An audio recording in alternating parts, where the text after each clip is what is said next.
इंदौर में नए नए क्राइम की लगातार घटनाएं सामने आ रही हैं। ताज़ा मामला साइबर क्राइम की श्रेणी में आता है। सूत्रों से मिली जानकारी के अनुसार आरोपी युवक ने कोचिंग में पढ़ने वाली छात्रा से पहले दोस्ती की, फिर उसके बाद युवती से नोट्स के बहाने दोस्ती को आगे बढ़ाते हुए व्हाट्सएप नंबर पर चैट शुरू की। जब दोनों की दोस्ती आगे बढ़ी तो शातिर आरोपी युवक ने छात्रा को ब्लैकमेल करना शुरू कर दिया, जिसके बाद छात्रा से आरोपी रुपयों की मांग करने लगा।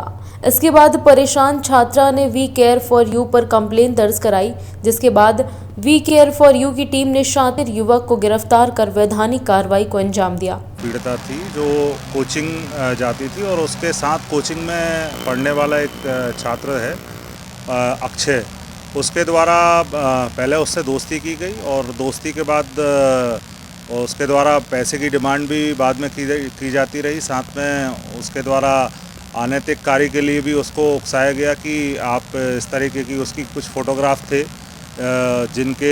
जिनको लेके वो उनके फैमिली में भी भेज रहा था अश्लील मैसेज, और इस लड़की को भी बार बार परेशान करता था और ब्लैकमेल करने की कोशिश कर रहा था।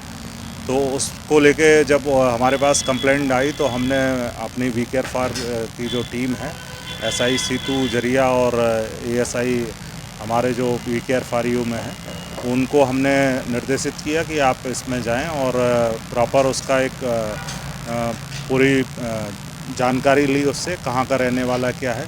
फिर उसको कॉल करके उसी लड़की के थ्रू बुलवाया गया और जब सारी डिटेल उसकी देखी गई तो उसमें 30,000 उसने नकद देना उसमें बताया है बच्ची ने। हालांकि उसको किसी के सामने या ऑनलाइन ट्रांजैक्शन नहीं है, लेकिन उसके चैट्स में कई सारी डिटेल मिली हैं जिससे कि वो 50,000 की डिमांड भी पहले कर चुका है और कई तरह के अश्लील मैसेज उसने भेजे हैं।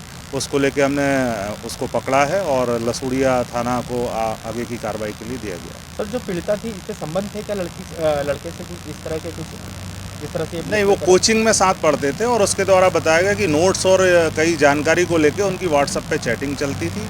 कई बार होता है कि जब हम दोस्ती कर लेते हैं तो लड़के उसके आगे भी समझने लगते हैं कि छोटे मोटे मैसेज का भी गलत मतलब निकालते हैं, जबकि ऐसी कोई बात उसकी नहीं थी और पीड़िता ने इसी के चलते शिकायत की थी और तत्काल उस पर कार्रवाई की गई। प्रभावी कार्रवाई है। आगे भी कोई इस तरीके से बच्चियों के साथ छेड़छाड़ या कोई अश्लील मैसेज इस तरीके से करेगा तो उसके साथ इंदौर पुलिस के द्वारा सख्ती से कार्रवाई की जाएगी। Bureau report, JSR times, Indore.